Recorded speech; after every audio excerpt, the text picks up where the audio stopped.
দই কাতলা রান্না করতে আমার কিন্তু একদমই বেশি সময় লাগে না। দেখো তো, আজ আমি যেভাবে দই কাতলা রান্না করেছি তোমরাও কি একইভাবে করো? Welcome to kitchen queen Sejuti. প্রথমেই আমি কাতলা মাছে লবণ, ক্রাশ করা গোলমরিচ আর লেবুর রস মাখিয়ে রেখেছিলাম।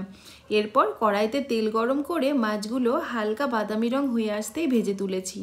এবার ওই কড়াইতেই তেলের মধ্যে কয়েকটা এলাচ, দারচিনি আর গোলমরিচ ফোড়ন দিয়ে পেঁয়াজ বাটা অ্যাড করেছি।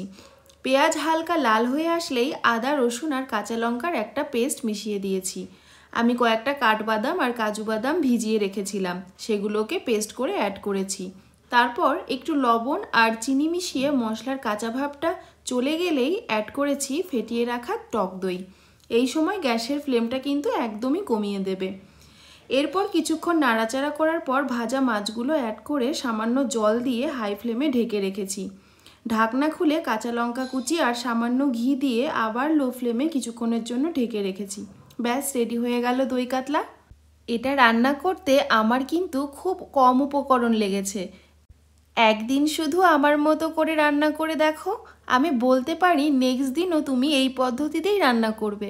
তাহলে রেসিপিটা যদি ভালো লেগে থাকে, লাইক, কমেন্ট, শেয়ার করো আর সাবস্ক্রাইব করে আমার পাশে থাকতে ভুলো না যেন।